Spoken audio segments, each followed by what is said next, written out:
Hello everyone, my name is Yamurai and welcome to my channel. If you're not new around here, welcome back. Today we will be diving into Chimamanda Ngozi Adichie's Half of a Yellow Sun. Now we will be talking about both the powerful novel, which was released in 2006, as well as its intriguing movie counterpart, which was released in 2013 and directed by the late B. Bandele Thomas. So without wasting any time, guys, let's get right on into the plot summary. I'm just going to start off by reading the back of the book. The little plot summary at the back of the book. It says, in 1960s Nigeria, three lives intersect. Ugu works as a houseboy for a university lecturer. Olana has abandoned her life of privilege to live with a charismatic lover, the lecturer.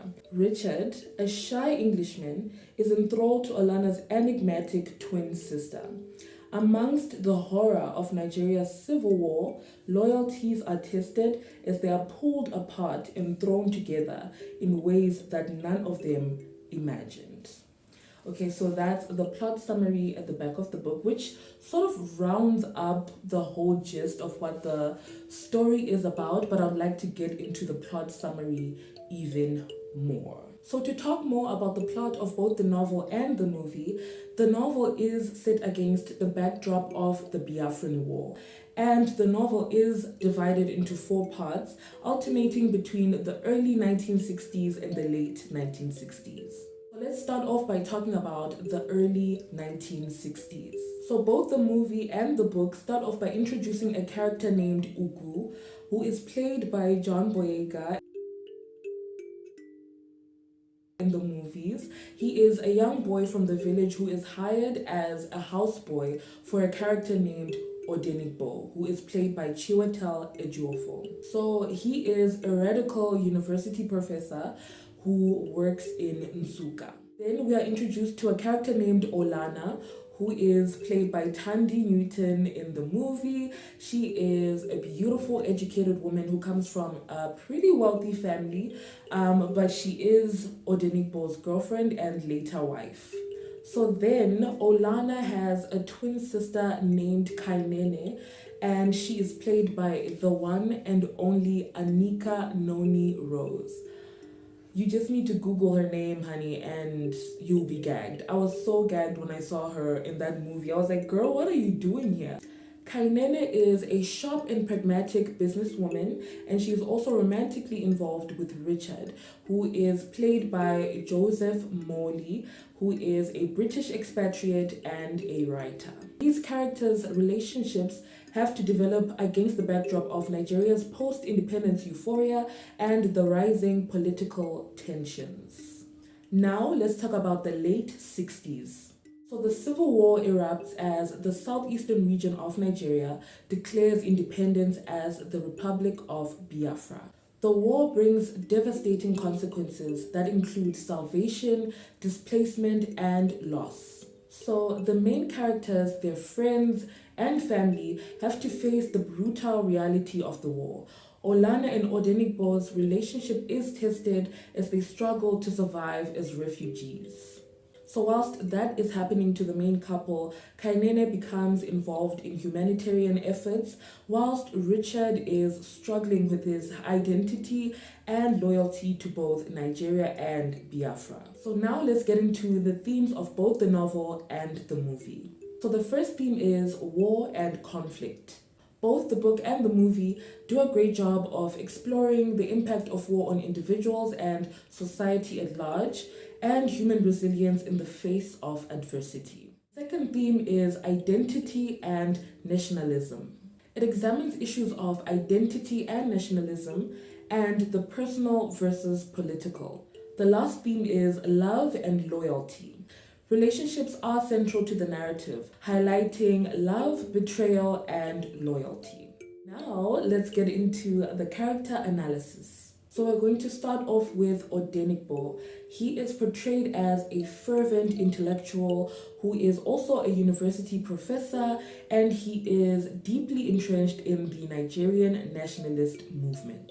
His radical ideas and passionate speeches drive much of the political discourse in the novel. He also struggles with personal flaws, namely stubbornness and pride.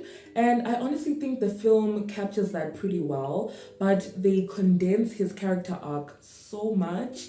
But I think it's honestly due to time constraints. So now let's talk about Olana, who is nicknamed Nkem by Odenigbo, which means mine or my own. She is initially portrayed to be someone who is sheltered and privileged, but then evolves into a resilient character, navigating through the challenges of war and personal relationships. The film does do a great job of showcasing her strengths and vulnerability. Next character we're talking about is Ugu. He is initially portrayed as a naive village boy, but he ends up growing into a trusted and educated servant. So the film tries, question mark?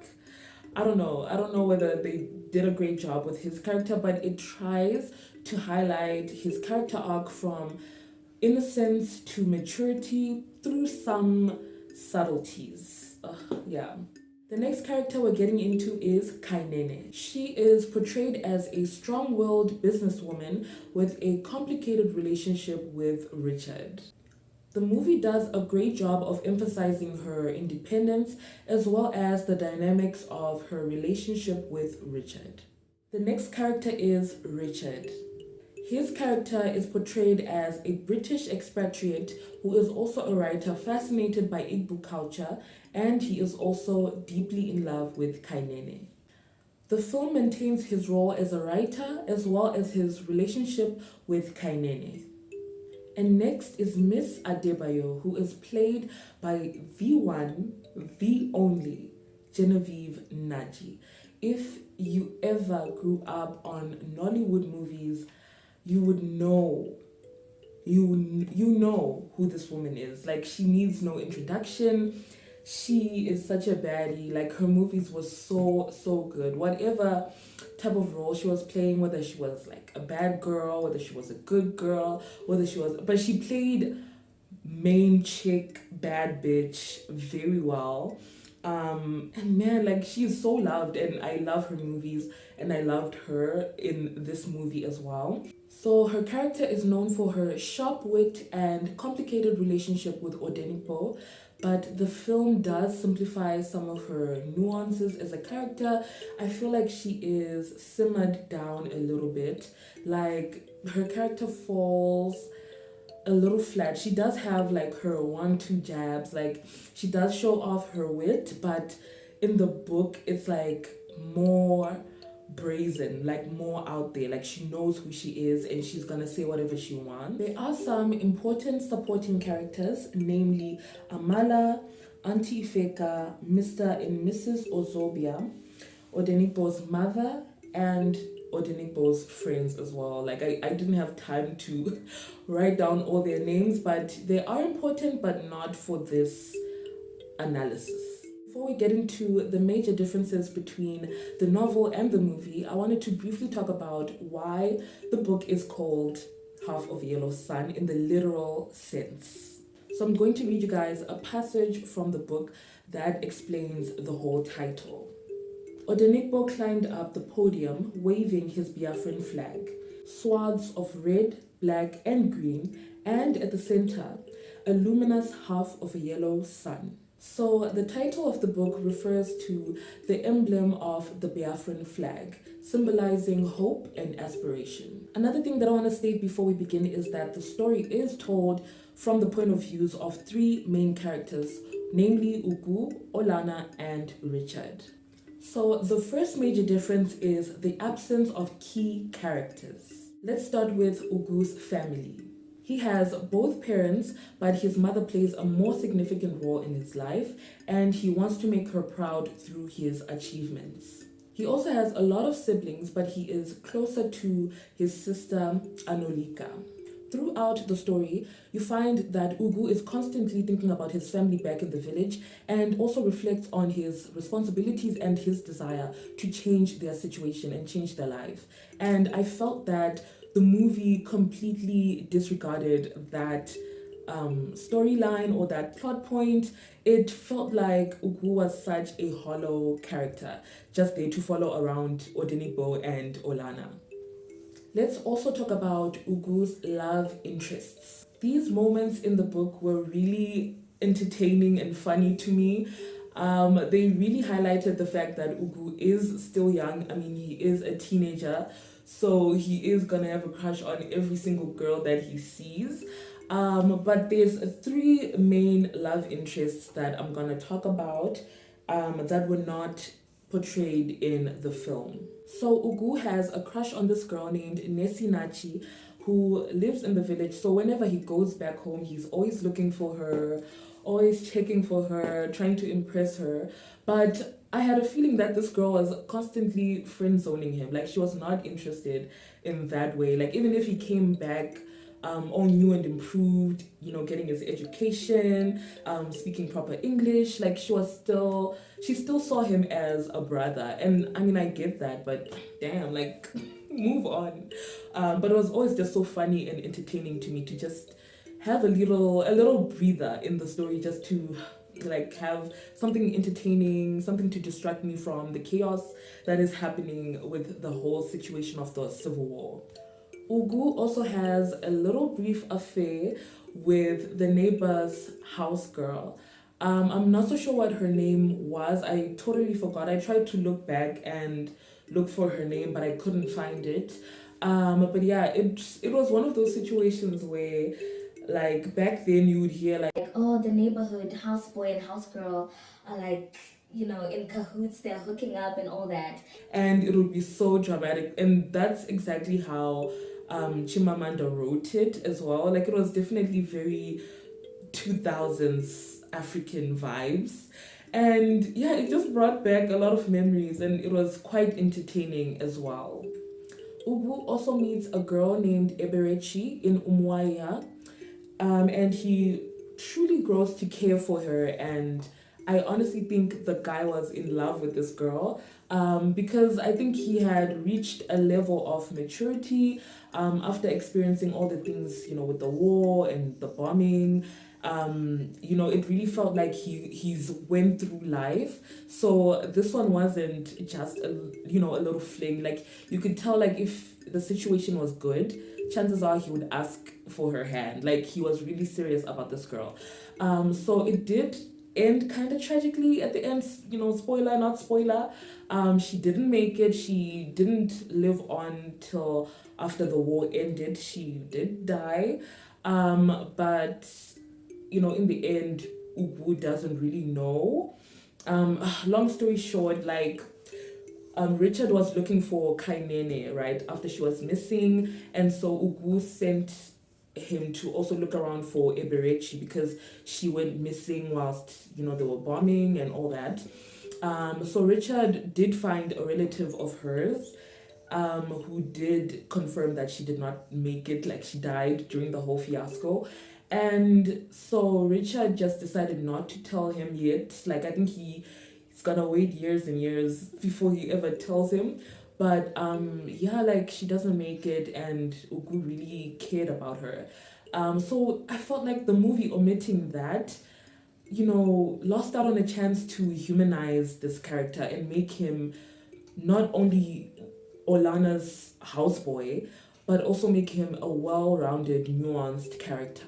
And the last thing about Ugu is that he gets conscripted. He gets conscripted into the Biafran army during the Nigerian Civil War in a rather forceful and sudden manner. So the tea is Olana told him not to leave the house because she knows of young boys who are being forcefully taken by the soldiers and being conscripted to go fight in the war. So he does not listen and he goes out to go look for some fresh water to drink. And then he comes across these said soldiers and he decides to hide by the roadside, take refuge by the roadside. But it doesn't work because they keep coming closer and closer and closer to him.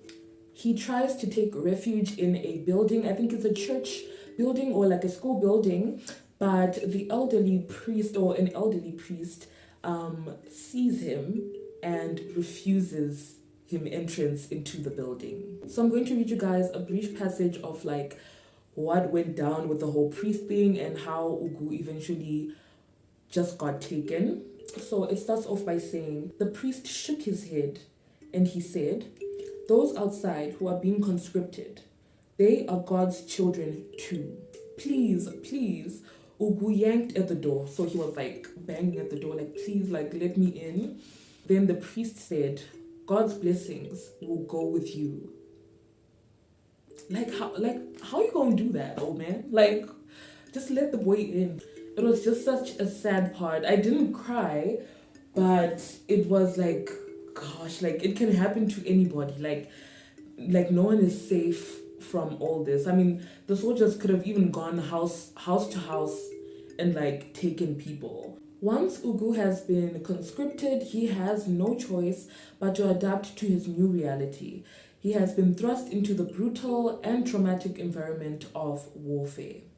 In the film, Ugu's violent incident is either downplayed or not depicted at all, which honestly negatively impacts his character's journey as well as the story's moral complexity.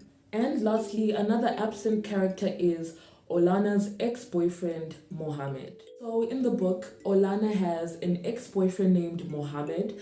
He is a Hausa man who hails from a prominent Nigerian family. So when we meet him, we can tell that he has a very deep connection with Olana, which is marked by mutual respect and deep affection for one another. The relationship does not work out because Olana is now involved with her revolutionary lover. And in the movies, Mohammed does not exist at all. The next major difference is the portrayal of the Nigerian Civil War. In the book, detailed and harrowing depictions of the Civil War were provided. These include the impact on civilians, the struggles for survival, and the shifting political dynamics. It includes graphic and emotional scenes that convey the brutality and tragedy of conflict. I will say the film is less graphic. I mean, how much violence do you need to see to get the point, right? I think it's just enough for you to understand the emotional depth of the whole situation, and put yourself in the character's shoes and ask yourself, what would I do in this situation? So I think it's just enough. The film does tend to focus more on the drama and the personal relationships and less on the broader historical and political context. The last major difference that I want to talk about is the oversimplification of Kainene and Richard's relationship. The book explores Kainene and Richard's relationship in intricate detail, revealing the complex dynamics in their relationship and also their emotional evolution. Richard finds himself fascinated and drawn to Kainene's strength, independence, and enigmatic personality. In the book, they have more conversations which reveal a more softer and vulnerable side to Kainene. In the movie, their relationship is more streamlined, mostly highlighting their initial attraction to one another and also the impact of the war on their bond. Now we are getting into the memorable quote from the book. So the subtext of this quote is that Kainene has been missing for some time. Spoiler, not spoiler. She's been missing for a while now, and Olana, her twin sister, and Richard, her partner, lover, has been looking for her, but it's been a fruitless search. This is something that Olana said at the end of the book. Like, this is the last page of the book. And so I'm going to read you guys the quote. In this passage or adage or whatever you want to call it, Olana is having a conversation with Odenigbo about the whereabouts of Kainene, where she could be, whether she's still alive or whether she wants to choose to believe that she's dead. So I did struggle to find a place to start and end with the quote, but I guess with the context that I gave you guys, it should make sense. So it goes, I do believe in it. I believe in everything. I believe in anything that will bring my sister home. She stood up and went to the window. We come back again, she said. What? Odenigbo said. Our people say that we all reincarnate, don't they? She said. Uwa uwa ozo. When I come back in the next life, Kainene will be my sister. She had started to cry softly. Odenigbo took her in his arms. The end.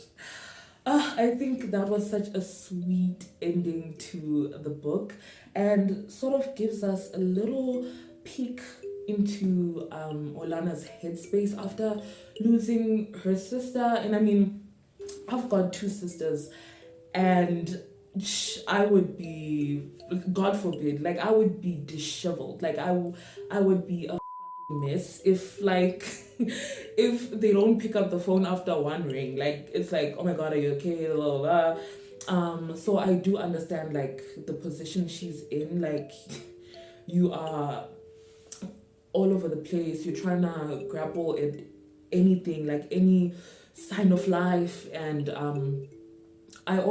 me and my sisters always talk about like in the next life, you know, I'm gonna find you. I'm gonna find you, we're gonna be sisters. And I think it's something only like siblings would understand, or like if you have brothers and sisters who you are close to, you know, chances are you understand it in a deeper sense, or even someone you care about, you know. But I think sibling bonds, especially if you're a twin, like my older sisters are twins, so I think that our sisterly bond is deep. Theirs is probably more deeply rooted than I will ever understand, but you know, the feeling is the same. Like if someone I cared about was, you know, away from me and I didn't know what was going on, chances are I would be wishing on a star, like, God, please make a miracle happen. It made me cry. This is the part of the book that I cried. And Kainene's fate is ambiguous. So it is an open-ended thing, open to interpretation. So it does add to the emotional complexity of the story, and it just goes to show that this is, you know, the impact of war. Most people lose a lot of people, and you never really truly know whether that person is alive or they're still fighting their way back to you. Let's talk briefly about Chimamanda's writing. This novel is praised for its rich storytelling, vivid portrayal of characters, and evocative depiction of the Nigerian Civil War. I truly enjoyed how she wove personal stories and historical events. This offered a poignant and nuanced exploration of war, identity, as well as the complexities of relationships in general. In conclusion, in the battle between page and screen, I would have to say Half of a Yellow Sun triumphs as a literary tour de force. While the movie captures glimpses of its brilliance, the book's pages unfold a tapestry of characters and emotions as rich as the fabric of Nigeria itself. This book truly did ignite my imagination and left an indelible mark on my literary landscape. So my ratings are: the book gets a 3.9 out of 5 and the movie gets a 3 out of 5. So there you have it, my thoughts on Half of a Yellow Sun as a whole. So if you did enjoy this exploration, please like, subscribe, and tell me your thoughts in the comment section below. Thank you so much for watching, and until next time, bye.